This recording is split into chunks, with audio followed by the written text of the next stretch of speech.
Call this meeting to order. It is 7:12. May I have a roll call, please? Councilmember White? Here. Tyne? Here. Richard? Here. Oliver? Here. Bertano? Here. Hendricks? Yes. Mayor Samuel? Here.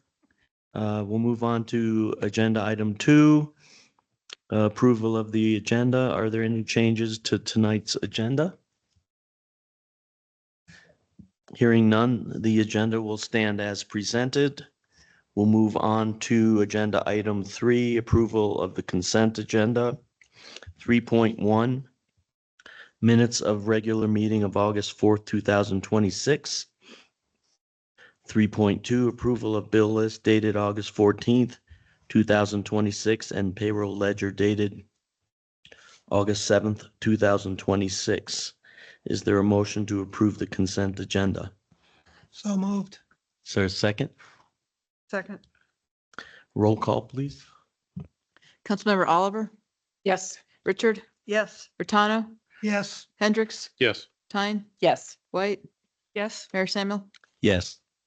We'll move on to item 4, citizen comments. Citizens are asked to limit their comments to 3 minutes. Council will take comments into consideration but will not make decisions at this time. Council will not engage in back and forth dialogue but may respond to a speaker with brief factual information or refer the speaker to the town manager to arrange a meeting with an appropriate staff member for discussion of the speaker's topic at an appropriate time. However, the council has no obligation to engage with the speaker by either of the foregoing methods or at all. So will the first person on the list is, I can't read the writing too well, but Christine Van Gunden. And if you would state your name, your place of residence, and if you represent an organization and its location if applicable. Good evening. Go El Nino. I'm Christine McManus Van Gunden. I'm at 362 Pine Acres Circle the past 45 years. I just had 2 quick comments to make sure I have my time here. Watching the plan proposed during your work session, I just wanted to make 2 clarifications. The plans that were proposed on the screen were totally different than the one that was in the commission's packet. And second of all, the staff recommendation was approval with conditions A through N, 14 letters into the alphabet, and there really ought to be more legally. But before I go into all that, I used to work at the original movie theater when I had 2 screens and it was very sustainable. I worked at the Summit Daily and lived in Wilderness when a 3-condo fire started by a welder, unfortunately, nearly burned down the workforce housing. We were all terrified because the firefighters had to go up a different way and they didn't realize there was a part closed off for construction. My parents came upon this town in the 1970s and boy, did it change our lives for the better. I feel so fortunate, as probably everybody in this room does. We bought our house in 1980 and City Market today was a field. In the 1990s, our father used his real estate knowledge and worked very well with staff and residents to create a win-win-win situation with the developers who are applying to build below our home. It became the gold standard, and I'll get back to that. By way of background, I've been paid sort of to sit through dozens of senior planners and water planners reports on rezonings for smart growth in California, New York, and especially Colorado since 1990. You're asking, how do leaders blossom their reputations in our democracy? Give the people equal representation to the bajillionaires. Listen, I watched the town of Castle Rock recall in the early 2000s when houses were approved along beautiful corridors and the people revolted. That is not the way. I also watched Highlands Ranch homeowners lament a field turning into houses, calling it open space when it had been plotted since long before they bought. That's not what we're talking about here. My neighbors and I have had property rights since before 1980, and we've been working well with the zoned fields that we've looked upon. It has never been platted before it became Dillon Marketplace. That well thought out plan is very successful today. If we're pondering modeling good government and getting things done, look no further than the town of Dillon in the 1990s. It was contentious. It wasn't easy. It took a very long time, but they asked hard questions. I sat every month as my dad filled us in. To cut it short, the developer excavated into the land, graded it all at once, taking the shale out to leave one safe, level, flat grade. If you ever go behind the city market, you'll see what I am talking about. We're supposed to build back into the hill like you see it with city market. It's safer for ice. Christine, fire. the 3 minutes, You got it. but thank you so much. Thank you for your time. Thank you so much for your comment. Lou Cook, if you'll state your name, please, and your address, place of residence. If you represent an organization, you'll have 3 minutes. Thank you. Good evening, Mayor, council members. My name is Lou Cook. I live at 342 Piney Acres Circle in the Piney Acres community, adjacent to the Skyline Cinema. As I said at the planning committee hearing on August 5th, my neighbors and I are not opposed to repurposing the cinema parcel. We recognize the town's need for workforce housing. However, we strongly object to the developer's request to exceed the original PUD's height and setback limits and the impacts that would have, as described in my written comments submitted for the planning committee hearing. Unfortunately, based on the planning committee's approval and upon reading Ordinance 0506, the concerns we have as neighbors of the proposed project have been completely unaddressed and disregarded so far. The Dillon Municipal Code requires that the town evaluate any PUD amendment specifically with regard to the relationship to the PUD to its surroundings, to consider adverse effects concerning building height or bulk, visual impact, or intrusion into privacy of neighboring properties. The Level 4 PUD amendment, as requested, changes the underlying zoning laws of the site, granting variances designed to maximize the developer's build density and profits, but at the direct expense of our neighborhood's privacy and property values. We ask that the planning committee direct the developer to return with a scaled back, lower density design that respects the existing PUD height constraints and setbacks, and protects our neighborhood's privacies and preserves the iconic mountain and lake views that define our community. Only one commissioner chose to ask for more time to evaluate. The rest immediately approved the project as is, without addressing the serious impacts on the neighbors. It feels like this project is being rushed through the system, and we need more time than September 1 to fully consider the implications of the project. As an example, the P&Z committee told the developers to prepare a realistic visualization of the impacts. I guess I've got time. I don't have to go so fast. And P&Z committee told the developers to prepare realistic visualizations of the impacts to the mountain and lake views of Piney Acre homes. And this work is apparently still in progress. We haven't seen anything. How could the P&Z commission, the council, the developers, or Dillon homeowners really accurately assess the project's impact on the adjacent properties without those? That should have been one of the first things that P&Z reviewed, in my opinion. We again ask that stewards of our town, you, those elected by town Dillon residents, to slow this process and require that the project be reduced back to the height and setbacks already legally established and permitted without variances. Thank you for your time and consideration, dedication to preserving the true character of Dillon. Thank you, Lou. Kevin Scrutch. You would state your name, place of residence, and if you represent an organization, you'll have Sure. 3 I'm Kevin Scrutch, and my wife had a couple things to say, which she's shy, so I might speak hers too if I can get them in.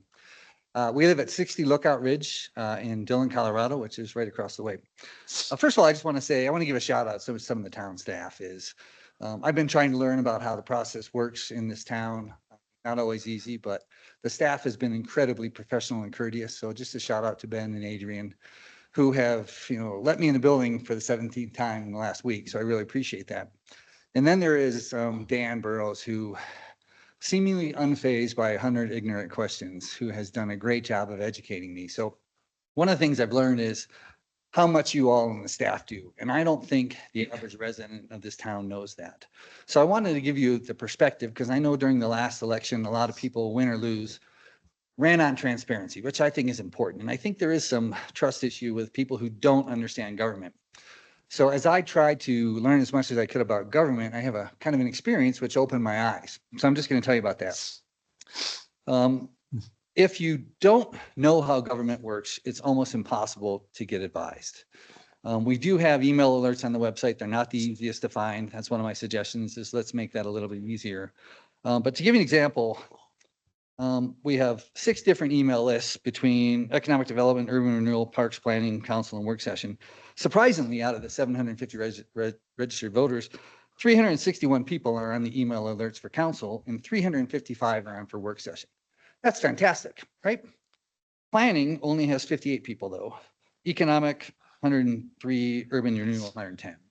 So if you're not on that list, you're going to miss a lot. So anything that we can do to get people on that list, I think would be beneficial.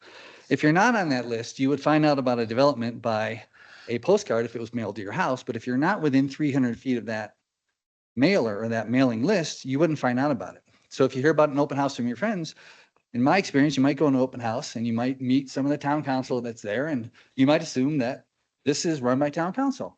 You might be given a comment card that you fill out. You put your contact information, your email address on that, and you might think you're now dialed in. And then you might see a sign posted for another meeting in which you think you're going to get, your feedback addressed. Well, you go to that meeting and it's a planning commission meeting that's voting on that proposal, which as a resident, you look up and doesn't take any of your comments into consideration.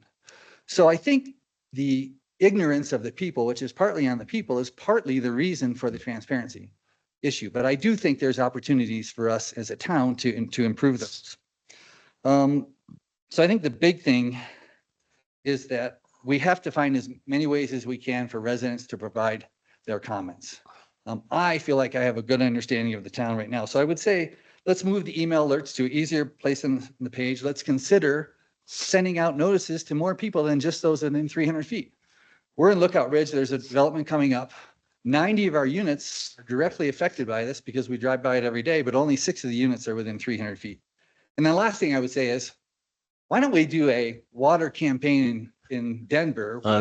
Kevin, thank I you. had 20 seconds for my wife and she won't speak. She'll save us. 3 minutes. She can come up and speak if she would like. Okay, I just say that we should run a water campaign in Denver, a cheap social media campaign that says, hey, don't, shut your water off 5 seconds earlier so we can have ducks in our backyard again or something like that. I think it'd be funny and we might get some awareness. So thank you very much. Thank you so much, Kevin. Glenn Johnson.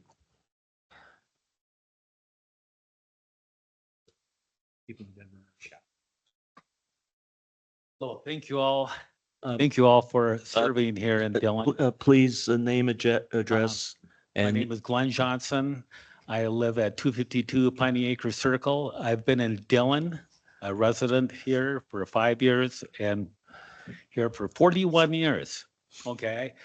I love this place. This place means a lot to me and I think it could be utilized a lot better than it has been. This area down here where Arapahoe Cafe is, I think the development could be utilized way better than what is being proposed. The Arapahoe Cafe could have a home down there on the overlook.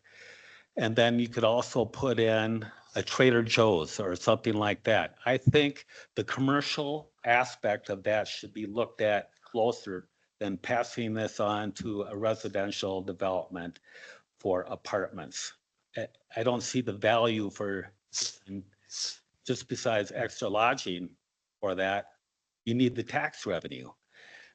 Having the Arapahoe Cafe move to that location and a Trader Joe's or something there, which this community needs, that would produce more tax revenue for the town of Dillon. That opens up that space where now you can put in a hotel, which will bring more tax revenue to Dillon. We get 3,600 people, and by the way, you guys do a great job with the amphitheater. We get 3,600 people at this amphitheater walking by this town of Dillon. We don't even have a restaurant right now for them to go to with Pug Ryan's closed. That area could be developed where we could have more of that clientele. 3,600 people, sometimes 3 times a week, the tax revenue for Dillon could be making a lot more money. This big open parking lot right here should be a parking structure.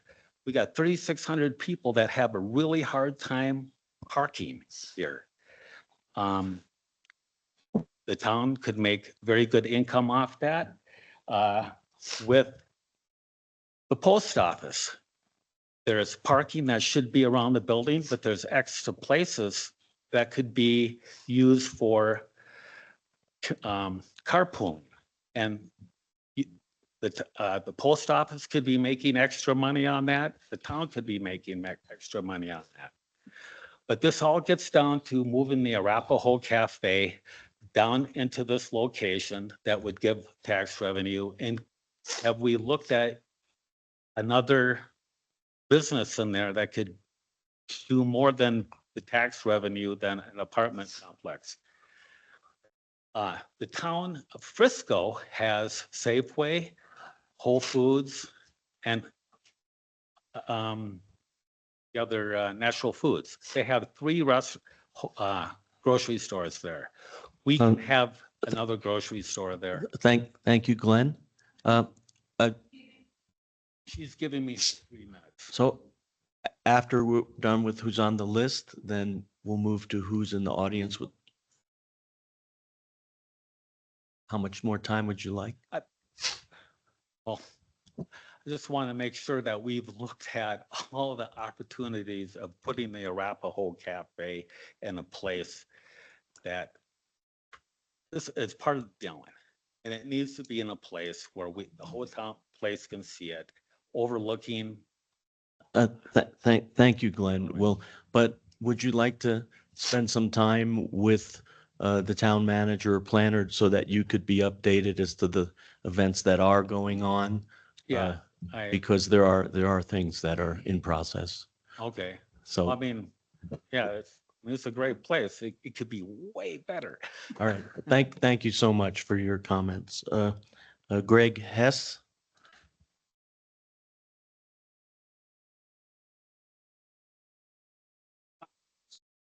I live at 62 Lookout Ridge. I've been a member of Summit County community for over 35 years.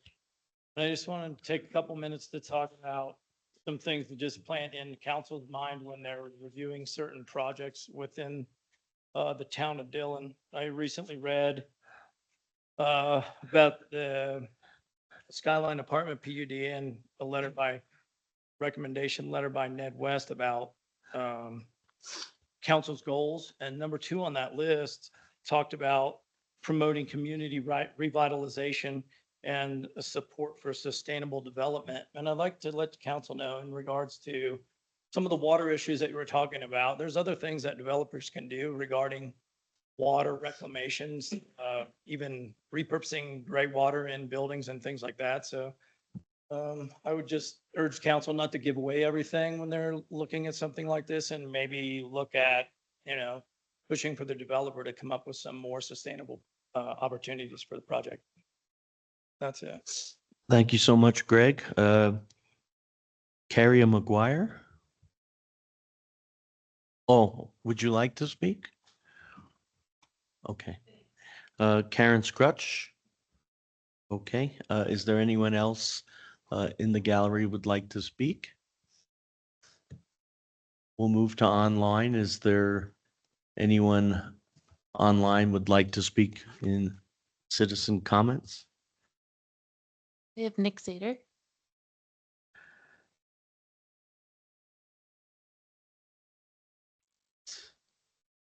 Nick, if you'll name and address and affiliation, please. Good evening, Nick Zador, 120 East Labonte Street. That's Lake Cliff F204 in Dillon. I'm a member of the Neighbors of the Dillon Amphitheater. And I just wanted to circle back around to the continued conversation about the impacts of the Dillon Amphitheater on the local residences, such as my own, which is directly across the street. The sound nuisance that we've been speaking about now for months has now taken on a new element. We've spoken about how it's made our homes uninhabitable, impacted our emotional and physical well-being, cost our HOA financial impacts negatively in terms of having to spend more money on our independent security, towing cars, cleanup afterwards, X, Y, and Z. Now we've arrived at a point where the Dillon Amphitheater has made renting our homes difficult. I'm a 25-year resident of Lake Cliff. 25 years in Dillon, 23 years at Lake Cliff F204. I've been renting long-term to locals to find housing solutions for the better part of the last dozen years. This summer was the first time that I struggled to find a renter. When people came to look at my space, they complained over and over again about how it was too loud because they often arrived during sound check, which in the summer is happening all the time. We've been asking for independent outside sound monitoring to no avail. We were promised at the beginning of the season that there would be improved monitoring from within the amphitheater by amphitheater staff. However, these decibel levels, which are a matter of public record, are not being revealed to us in spite of repeated requests, which we believe is a violation of the Colorado Open Records Act. Under CORA, public citizens should be able to access public records of decibel levels at a public venue. We continue to hope that there'll be solutions regarding how sound impacts the neighbors. There's been a lot of money spent lately for improvements at the amphitheater, for lights, for new photographs, courting new acts, courting more volume, but there has been no effort to address the sound issue. It now seems to be intentional. Town council puts an effort in to discuss the impacts of sound for pickleball courts, but they seem not to prioritize how the sound impacts the neighbors across the street. And we are just at our wits' end. So we're asking once again for the town of Dillon to invest money on an outside, independent, non-biased monitoring of DBA and DBC levels from the amphitheater inside our homes, at the property line, and how it impacts us on the regular. Thank you very much. Thank you, Nick, for your comments. We'll move on to online. Next, we have Carrie Dunn, Solner.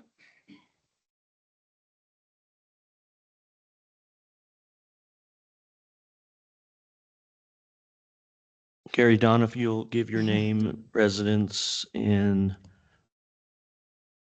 what you Absolutely. represent. Yes. Carrie Dawn Solner here, 120 East Labonte. Neighbors with Nick, actually, back again, and also representing the neighbors of Dillon Amphitheater. As always, I really appreciate your town service and your service to the community. A couple quick housekeeping items I wanted to share with you. Thank you for using the microphone so online constituents can attend. And everybody can hear. And then also another best practice is to make somebody available if there's issues, like turn the chat on for the admin or provide an after hours phone number. That would be nice. Also, we can't see the documents being presented unless the person presenting them is also remote. So it would be great if you could check into that, making the meetings accessible to all. Tonight, I really wanted to focus on the neighbors again, who, we continue to suffer from the sound produced by the amphitheater, which is a very special and important asset that is not making money and is hurting neighbors. Many of us, myself included, are doing our best to leave our homes in Dillon this summer. I was at the LCD sound system show on Sunday night at Red Rocks, sitting in row 40 of 70. And I just wanted to share with you all that I use the same paid dB meter that I use in our home up there. And the levels were comparable with what the Lane 8 show was inside my home from row 40. As a matter of fact, it didn't even reach 113 dBc sitting in row 40 at Red Rocks.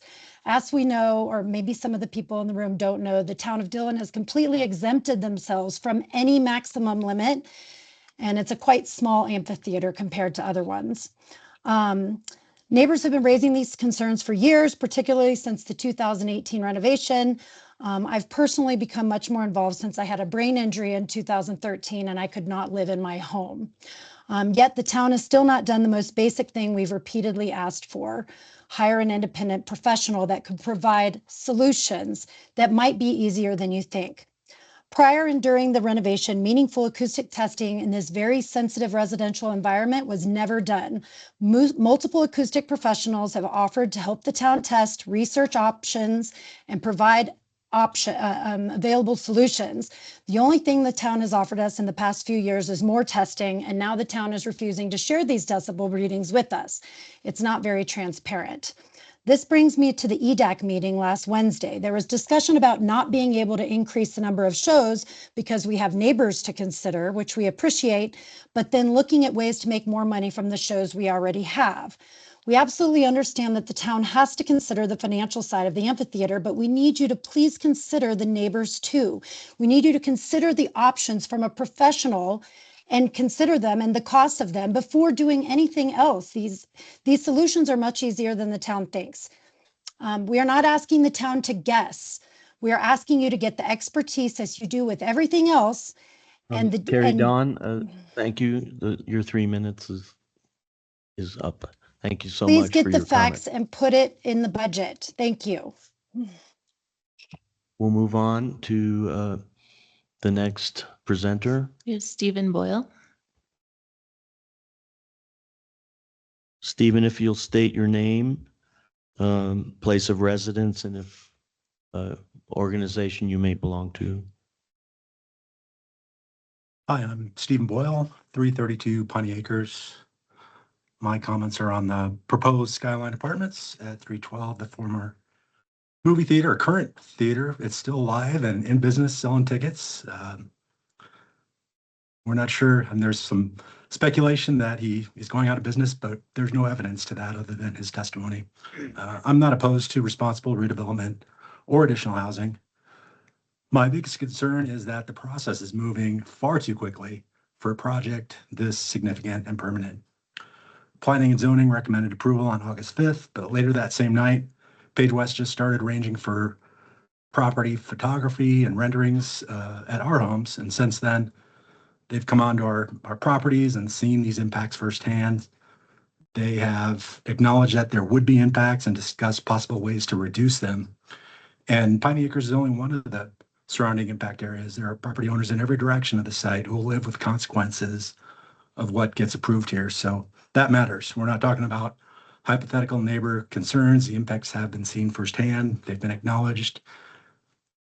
Yet, as of today, I haven't seen those translated into any meaningful design changes or building protections. So why is approval process moving faster than the work needed to understand and address the impacts? The developer is asking for site-specific PUD flexibility, including additional height and setback flexibility. Before council grants that relief, I think council should ask, which impacts can be reduced? And why should council approve those impacts if reasonable design changes are available? Council has the leverage now. Once the PUD is approved, much of that is gone. Not asking you to reject the project.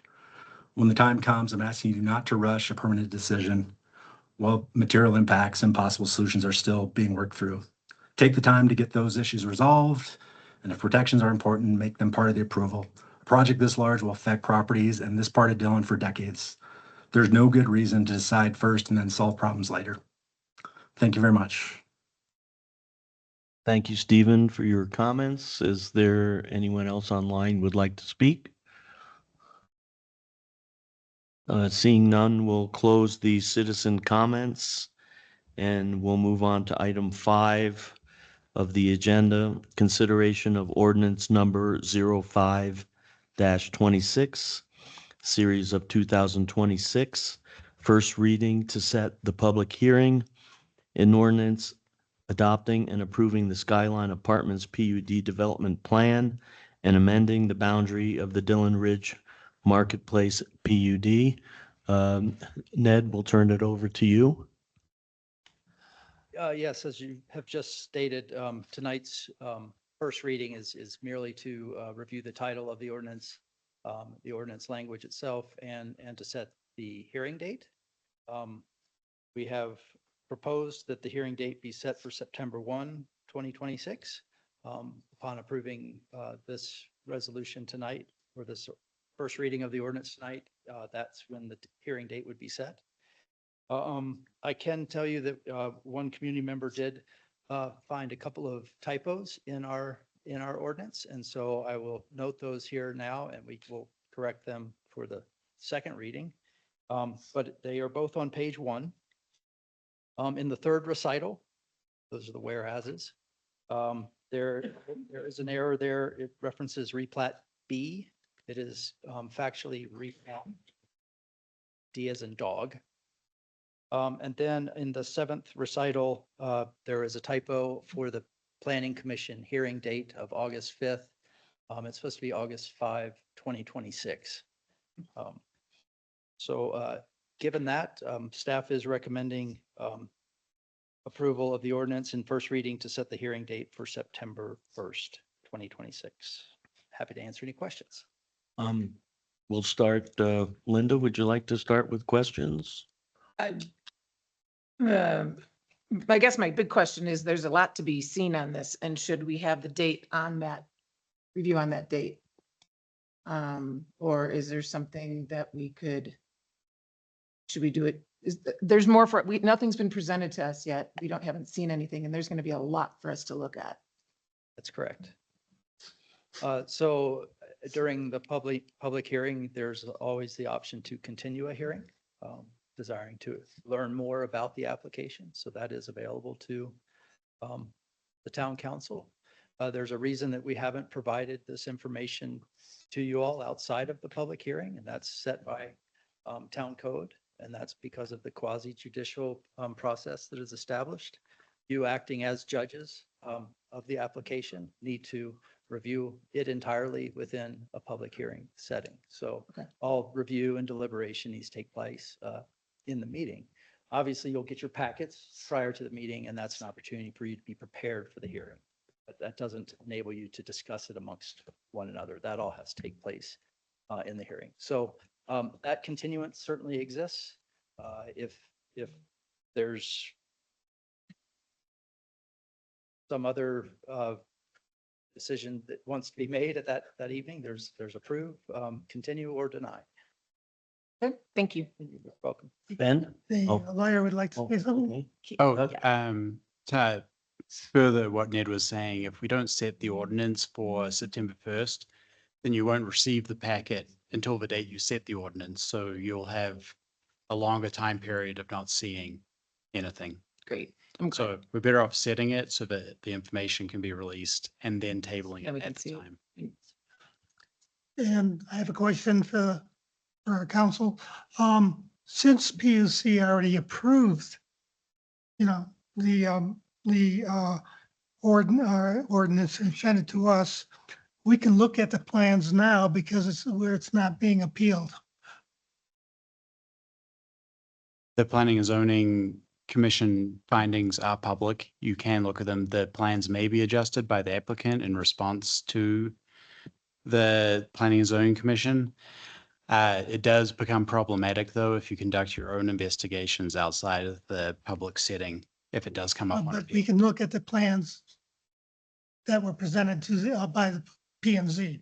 If you conduct investigation outside of the packet that staff prepares, it may create problems with prejudging. As long as we just look at the plans that were presented to the PUC that were approved, we were within okay, no? That's an independent investigation. So we're not supposed to look at them until even though it's not quasi judicial, it's just a matter of approving an ordinance. Yeah, any questions you have, that if you look at it, it opens the possibility that you're prejudging before the hearing, and the public has a right to know what you're considering during the hearing. The decision-making process would be less public if you went and looked at the Planning and Zoning Commission plan set before it's presented to you. So there's some gray area, and would prefer to stay in the white or the black. Okay, it's a which gray was- area because it's already been approved. There is no appeal, so we're not acting in a quasi judicial. Oh, Meeting. well, since it's a PUD, Planning and Zoning Commission has only recommended approval. Right. They haven't approved the plans. We recommended it. That still is coming up to you. So there's no appeal because you are the final decision maker that would be appealed. And so we're trying to stop you from being questioned about whether you prejudged if your decision on September 1st was appealed. Okay, but it's not being appealed to us. Okay. No, it's not being appealed to That's you. legal. I don't understand it, but I take your Okay. opinion. Shannon?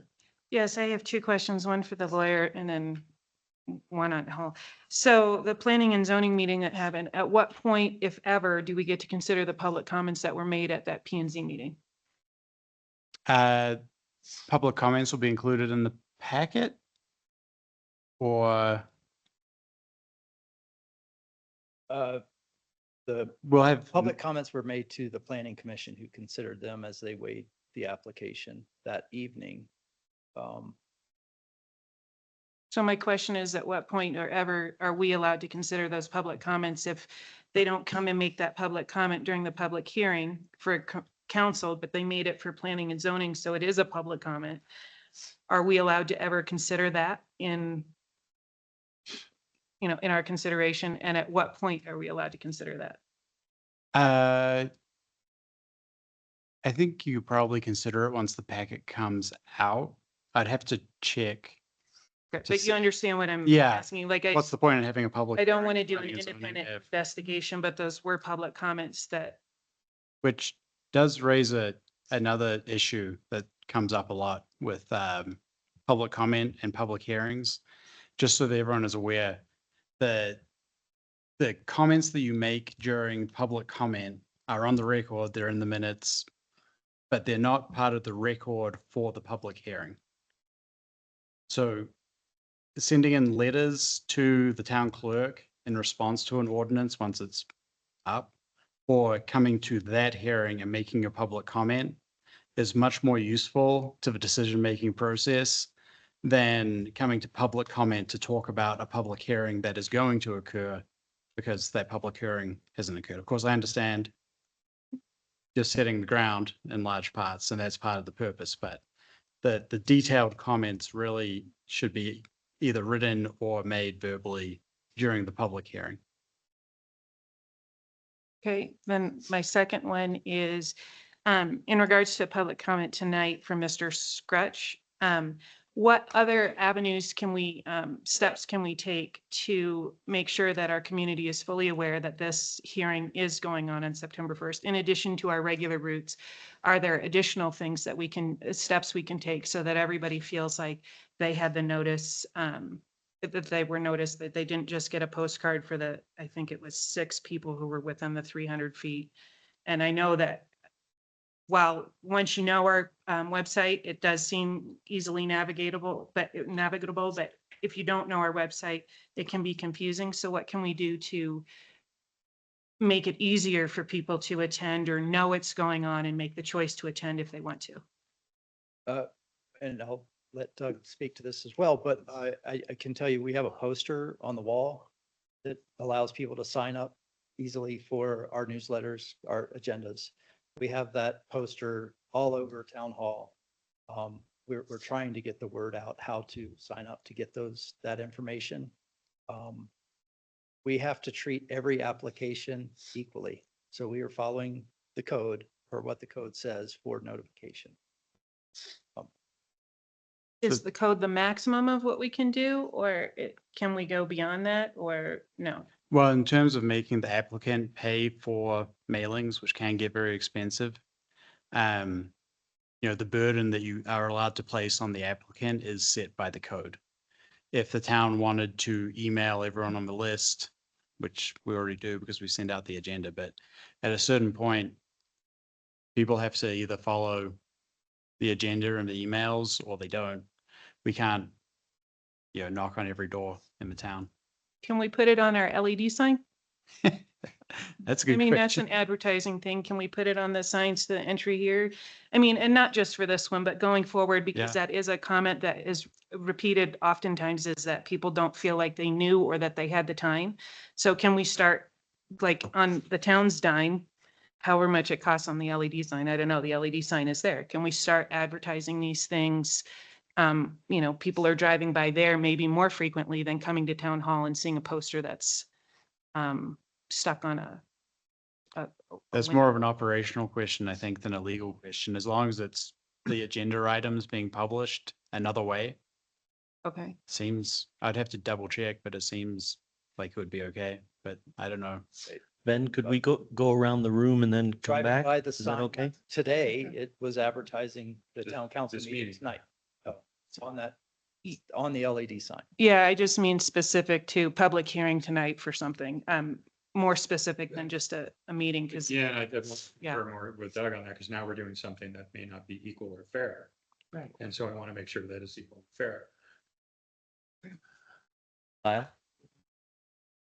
I look forward to seeing the packet. I'm tired of everybody else knowing about it, not me. So I look forward to next week. Barb? Right, 2 weeks. Oh, anything more, Kyle? I was corrected. I'll see it in 2 weeks, 2 weeks. not next week. Okay. Barb? I had a couple questions. So is there a reason that we're going for September 1st? Is there, instead of choosing September 15, for example? So I'm going for education. So I'm trying to educate on the process for myself and also for the community. So so if planning and zoning passes it, then we put the ordinance together. So then we put it on the September 1 agenda. That's a normal step. I didn't know if Page West needed more time to answer already voiced concerns. When I spoke with them yesterday, they're working diligently on the renderings and the 3D modeling to be able to fly around the building to get people perspectives. They believe that they will have those materials ready for the 1st. So they were accepting of September 1st. It's in the town's best interest to move things along through the process, so that we're giving that applicant every bit of their rights as well. Yes, I just want to know kind of how the process goes so we can let everyone else know. So, so Page West feels, that's the other thing. Well, they feel that they're comfortable and they realize that that packet has to be provided. All that information has to be provided ahead of time, so it can go out in the packet to the community and us. Correct. They told me they would get me everything by Friday this week. Okay. Because I will be building the packet next week, and you all will receive it at the end of next week. Rachel? I agree with Kyle. I'm looking forward to seeing the information since we haven't seen it yet. And I agree. I know, I don't know much about the project and I won't until the packet comes out. And I agree with Kyle that I look forward to seeing the packet so I can then start preparing for a public hearing, which is what I understand, where everything will be vetted and where comments will become record, and then decisions can be made to postpone, deny, or pass. I mean, correct? Yes. And we won't have that opportunity until that point, the public hearing. So I would like to see it move forward to the 1st. Yeah, follow up. then? So should we do with the emails that are coming in to the town? Should we get those as comments at the meeting? So we would take 5 minutes or something like that to read the emails of people that are sending us emails regarding the project? The record. Yeah, they need to, if citizens want their comments to be considered by the whole council and not just one council member, then they need to be sent to the town clerk or the town planner to be included in the packet. And the response from council members who receive correspondence should be, thank you, please redirect this to the appropriate Okay. official. That's what I wanted to clear. Thanks. Okay. Sorry, just to tag on to that. Do any of those records that are submitted electronically, comments, do they have to be read out loud or are they just entered into the record? Because they're delivered to council and entered into the record. Just entered into the record. Okay, thank you. Sometimes on very contentious ones, there can be a couple hundred pages of Yeah. letters of various quality. And the council, of course, can choose to read them all Yes. or skim them for what they find valuable, but Thank you. they would be in the packet. So, so do community members need to specifically say, please put this in the packet? Or if they just, Ideally, okay, the so. more if- information so- they can get. Yeah, forward, so then- if you're sending in letters, please specifically say that you want this entered into the packet for the public hearing on September 1. And once we approve the ordinance setting the public hearing. Excuse me. They can even cite the ordinance number. This is all part of the process to help identify. And be specifically, our public notices state that all written correspondences need to go to the town clerk. Okay. I'm available to answer questions or send information to individuals, but those comments really need to go to the town clerk. The due date? The due date is the 31st. The day before the hearing. Redirect. Shannon, The sooner they get in, the better, so that they can actually be included in the packet. The others will be provided to the council members that are received after Do we say on the, publication. yeah. Shannon? So just to clarify, anything we've received thus far, which to my knowledge, everybody received, it looked like that on the top. Would an appropriate response to the writers be, thank you for writing this, please resend it and request that it be included in the public record? Because I didn't see that in there. So if they want it considered as, and be part of the public record and the thing, just give them a one-line response that says, please resubmit and request that it be part of the public record. Yes, and given some of what I've heard about what people are mailing you guys, they may want to consider whether it should be in the public record. Some of the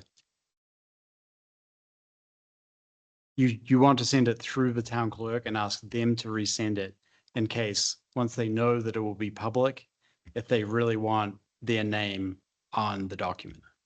So if they're sending you. You're using. Okay, I haven't seen anything with poor Well, language, so maybe it's yet to come, but everything I saw so far was very respectful and just an opinion. So I wanted to make sure that if they felt like it was counting, that it didn't get counted out by a technicality because it didn't say include in the public record. Yes, but even if it's respectful and polite, Yeah. they may not want their name entered into the public record. So Okay. what I'm trying to say is the council should not forward the things to the town clerk. The response should be to resend your message to the town clerk, not you do it. Okay, with the request, like, do they need to have it actually in there? Please include this as part of the public record. I mean, if they want the town clerk to know where to put it, then yes. Thank you. Any more discussions or I just want to say it because it might have been soft. Ideally to get your comments in, your letters in, if you're going to do it that way by email, as soon as possible. And the last date is the 31st of Last August. date is Monday, the 31st, Monday. day before the hearing. We publish the packet and the town clerk needs everything by noon on Thursday, the week before. So August 28th. August 28th is That's going to when be, things get published. okay, to be in the packet, August 28th. Okay, just wanted to clarify that. Thank you. any more questions for Ned?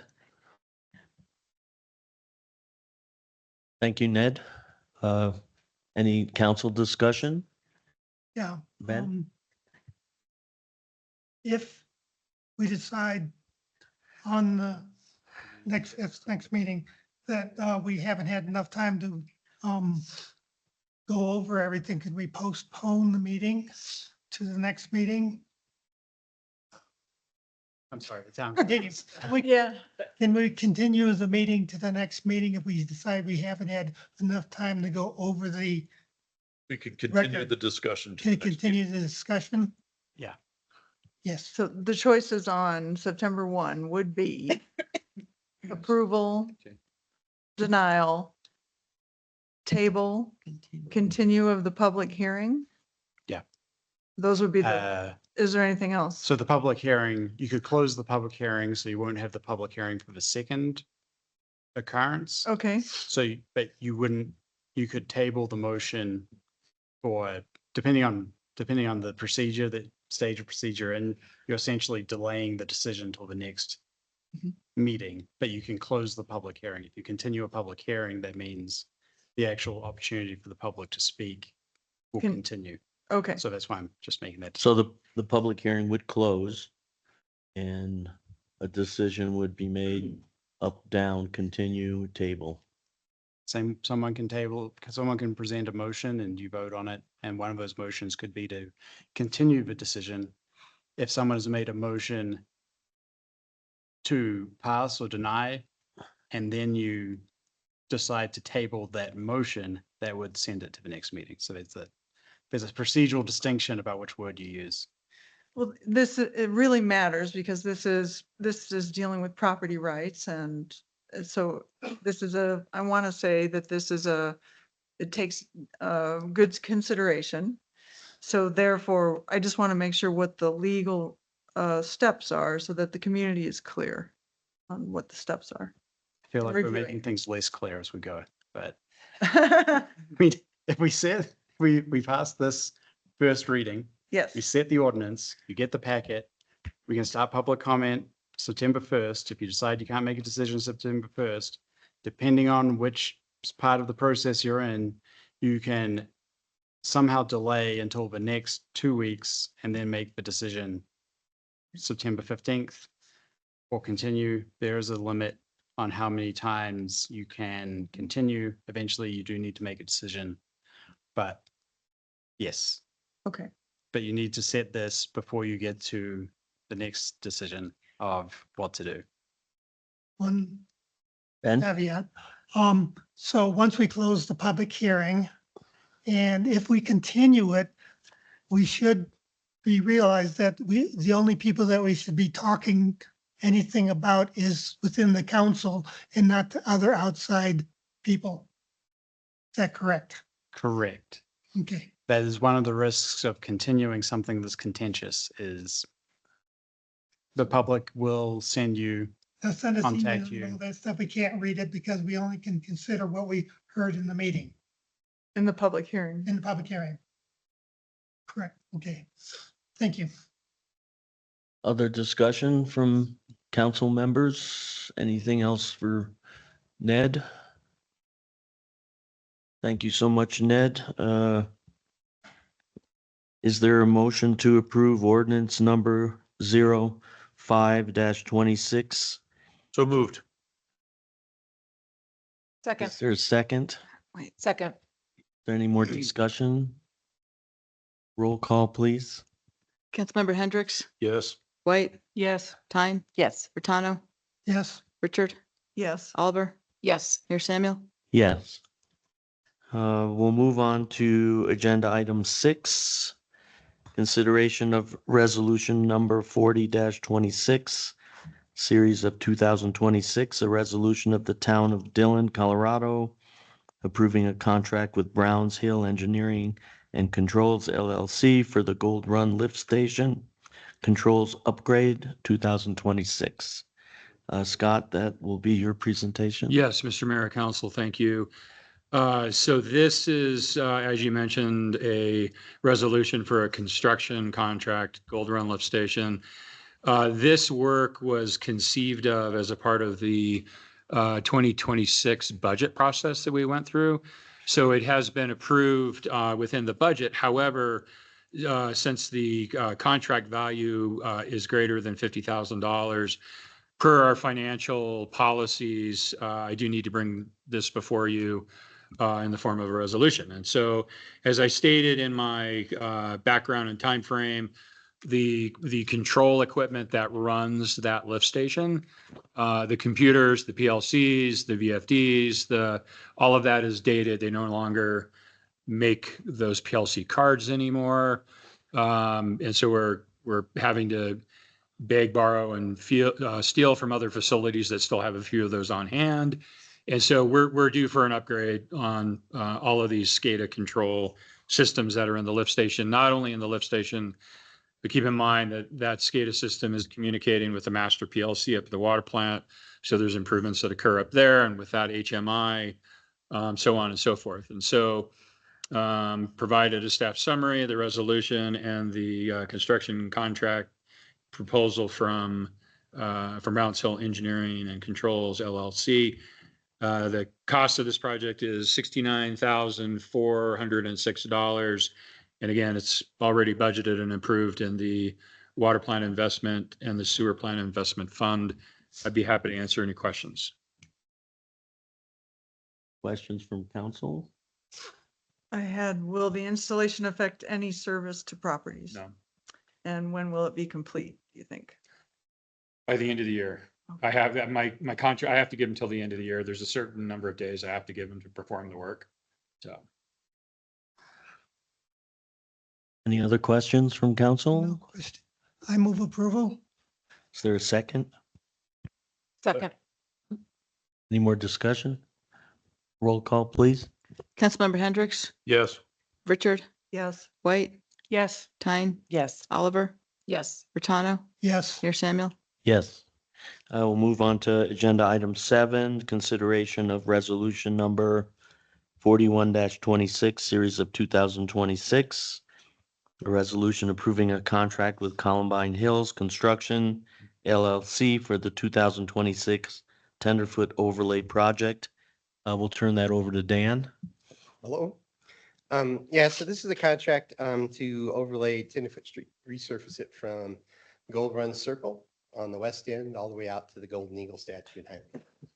And so we had our two local contractors bid it. We got two bids, one for $202,660 and one for $177,740. Columbine Hills Concrete was the low bidder. We have $400,000 budgeted for overlays. So this contract's about 178, and the other one we did for the dam road about 143. So we use up the majority of that money. The thing that's not reflected in these costs is traffic control costs, and we're working with them on that. So we have plenty of money. So we'll get this project done. Both projects will go in the middle of September. We'll be sending out some specific mailings and things to the residents affected by both projects. And so people will have a good week's notice, plus we'll run, well, the people that get mailings will have about 2 weeks notice. But the dam road, like we discussed before, will just be totally closed for 3 or 4 days, maybe 5, depending on the weather. Tenderfoot Street, we'll do it a little differently. We're going to one-way it into town, so that makes traffic control easier out at Highway 6. When we built the road back in 2010, a lot of residents didn't like us one-way in and out to the highway because we did that, and is because they can't make the left turn going westbound towards City Market. It's just too scary. And so learning that lesson, it's a lot easier to bring everybody into town and up to Lake Dillon Drive so they can use the light to go where they're going. So that's why we chose that one-way direction. But all these projects are somewhat simple, but they're very complicated when we actually build them on the days. But it's a 2.5-inch overlay. Typically, we only do a 2-inch overlay, but on these bigger roads, and we've rebuilt all the roads with 4 inches, we get more structural strength out of a 2.5-inch overlay. In this case, for both projects, we can afford it, so decided to do that.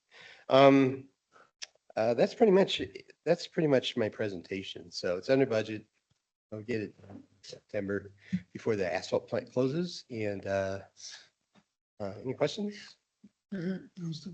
Any questions from council? Can we make sure that we're not doing any of the construction work on the evening of a concert? Yeah, we've worked with Jesse on that for the dam road specifically. I don't think that's going to happen for the Tenderfoot. Yeah, I just mean the dam road. Yeah, the dam road, ideally, they might be able to get done in 3 days. It really just depends on the weather. But that's why we're closing it, so we don't have to deal with the traffic control slowdown, trying to get people through the thing. And we've been working with the county and the CDOT about those projects. We still need to finalize the dates with Denver Water, but we've been doing a lot of coordination. Evan's helped a lot with that. So, but yeah, so the dam road will definitely, I talked to Jesse, well, it should be done by noon. The only thing left on Friday should be just paint striping in the morning. And so, and then on Tenderfoot, it's a different ball game, but it's even more complicated because of all the rec path traffic. And so it could be that it takes more than 5 days to do that project, but it's a lot of work. So we'll just see where we end up. So. So But this, set expectations. so this money is coming out of the sales tax for Yes. the road. Yeah, so the street sales tax fund has a dedicated stream to build streets, build storm sewers and parking related to the streets, and then also to maintain it. And the voters approved that,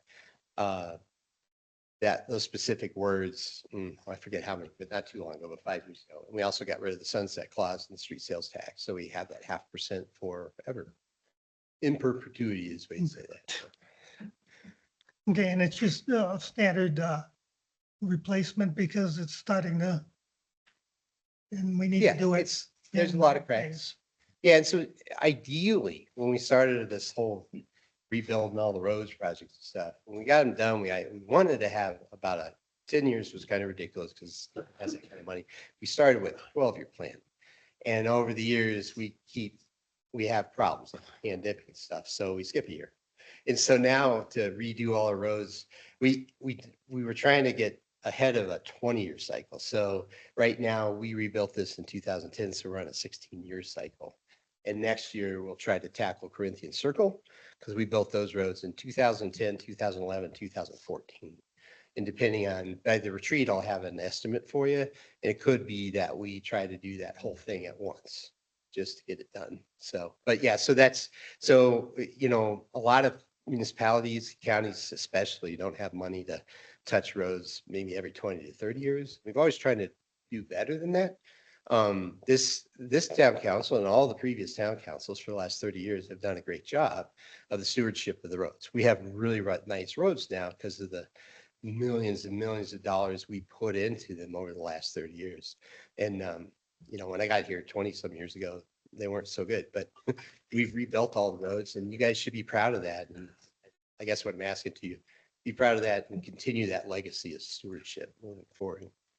Before we had the stewardship, our roads were in pretty bad condition and they cost a lot more to fix than what we're doing now. Sorry. You have to rebuild them. Reconstruct entirely, subgrade all of it, and you'll remember that. And then once we did that, then we got on that program where we would rehabilitate in a certain prescribed period of time. So we didn't have to reconstruct the entire full depth of the roadway. Yeah. It's a lot less expensive It is. in the long run. Yes, sir. I just wanted to say, so you've got the concerts covered, but the Leaf Peeper weekends, their predicted peak is predicted to start September 23 and go to October 11. So. Yep. Right now we're trying to do it the week of the 14th. That'd be lovely. Monday. Yeah. Because there's more guests at those other weekends. But it's just one of those things. You either have the normal spike traffic or vehicles, but we are always forced into the fall with these bigger projects just because of how well the town of Dillon gets used in the summer. So it's just one of those many things that we have to, it's just something we do every year and it works. So I wouldn't worry about it. I say that and then it'll be a disaster, but. Any other questions for Dan? Thank you, Dan. Is there a motion to approve resolution number 41-26 series of 2026? So moved. Second, Second. any more discussion? Roll call. Councilmember Oliver, Yes. Bertano, Yes. Richard, Yes. Hendricks, Yes. Tyne, yes, White, Yes. Mayor Samuel. Yes. We'll move on to agenda item 8, consideration of resolution number 42-26 series of 2026, a resolution of the town of Dillon, Colorado, approving a service agreement with GMP Consulting LLC for the town manager recruitment. I'll turn that over to Scott. Mr. Mayor, Council, thank you. As acting town manager, one of my roles and responsibilities, obligation to you and to the town is to help with the recruitment of a new town manager.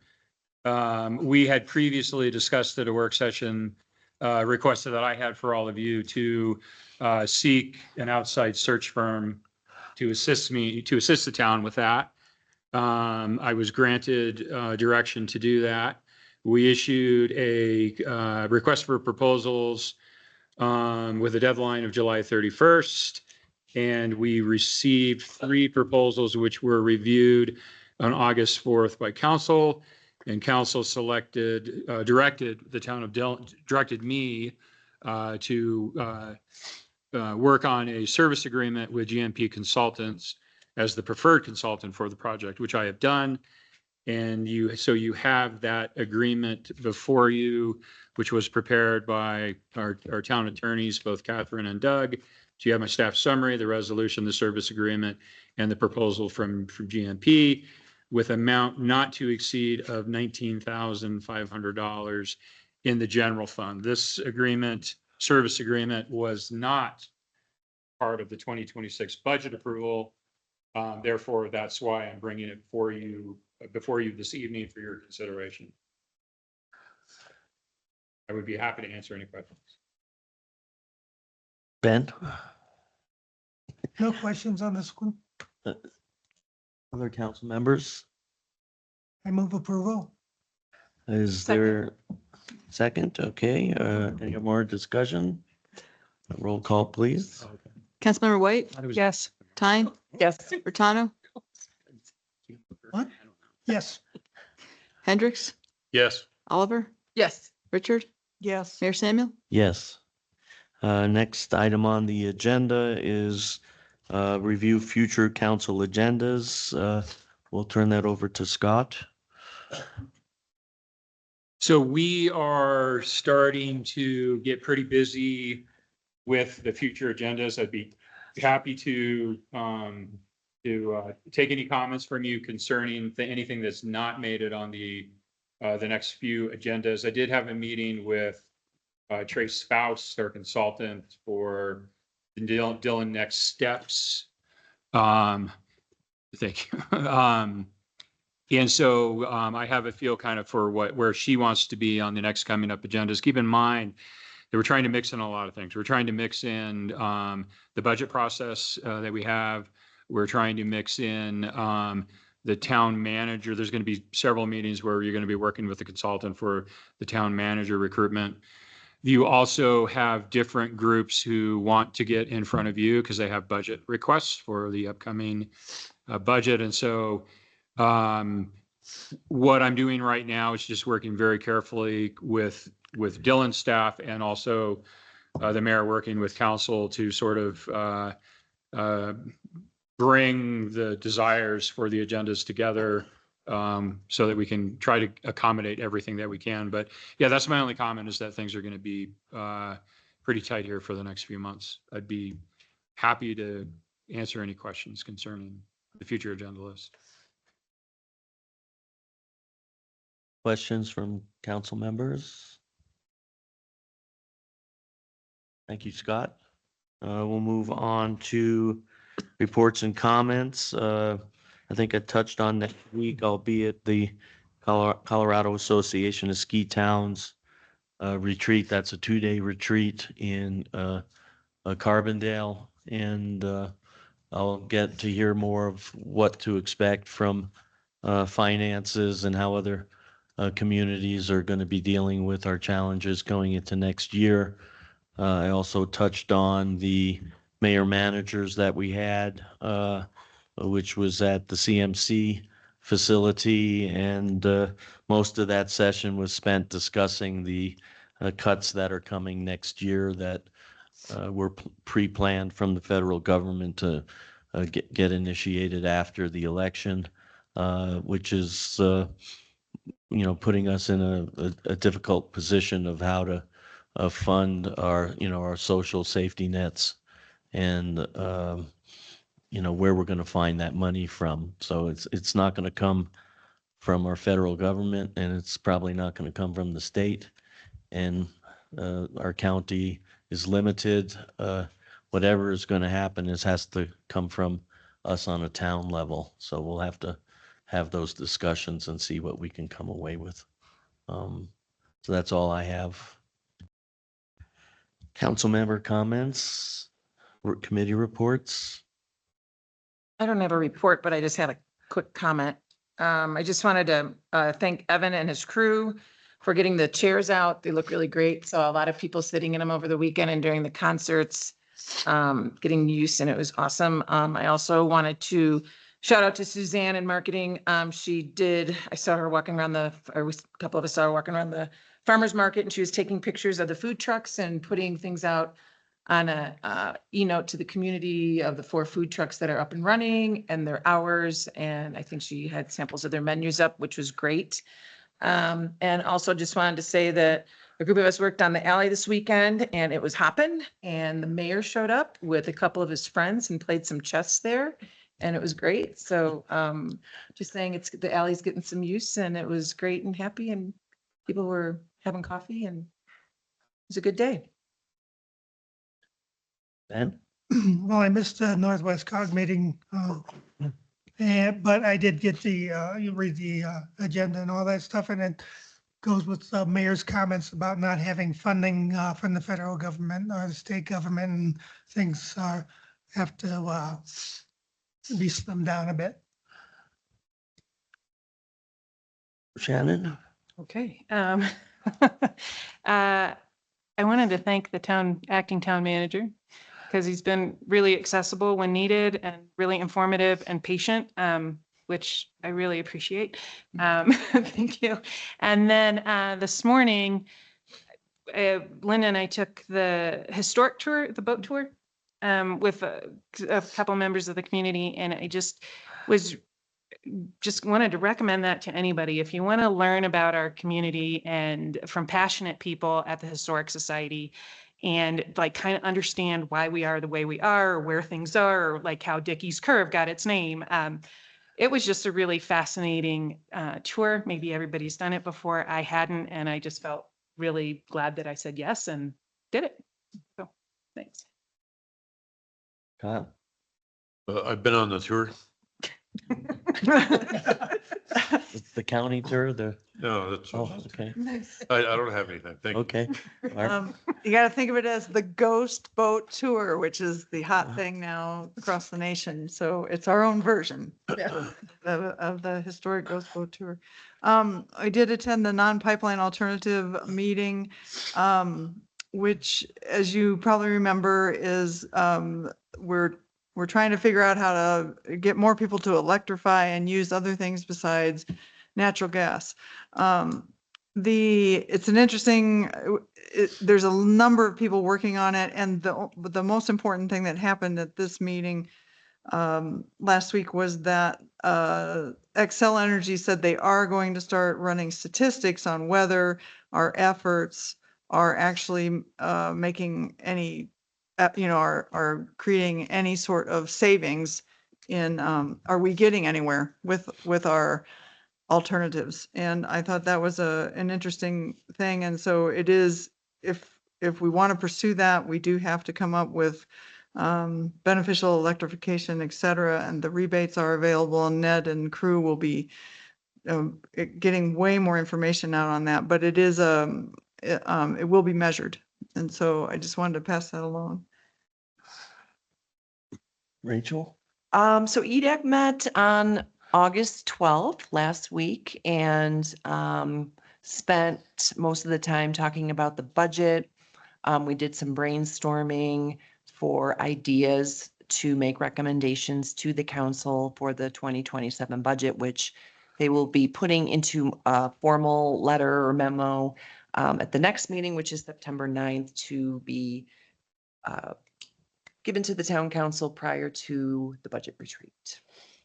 They have a lot of really good ideas. Great, thank you so much. We'll move on to the acting town manager's report.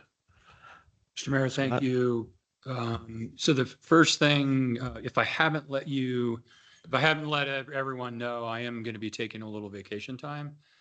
Yeah. So I'm going to be starting tomorrow, the 19th. I'm going to be off So Wednesday, Thursday, Friday, the weekend, and then Monday, Tuesday, but back to work next Wednesday. So just need a little bit of a break. So anyway, you have my written report. Wanted to highlight, again, the fact that I had a great lunch conversation with Trace Faust today, made a lot of headway in regards to those, what we want to kind of do with you and with the community and the next steps for Dillon. But wanted to also let you know that Ned and I have participated in the architect interviews with CMC. And I can't discuss who they are or who we picked because we're not done yet. And even though I'm going to be vacation, I'm going to call in. We're going to have one more meeting today, Thursday, I believe, to ask a few more questions of one applicant and then deliberate on who the pick is to start working on the conceptual phase of the CMC project.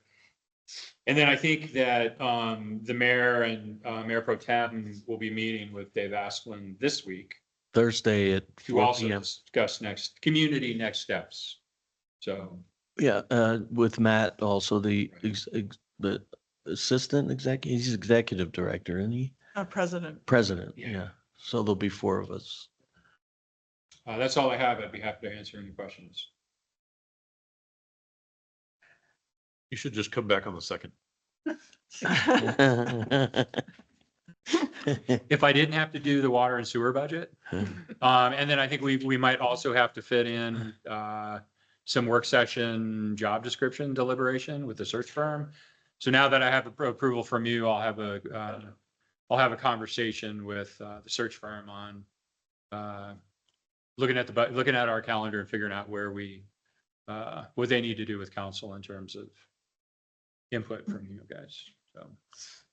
Thank you, Scott. Thank you. We'll move on to item 11, executive session pursuant to CRS 24-6-402 parentheses 4 parentheses B for a conference with legal counsel to receive legal advice related to notice of claims.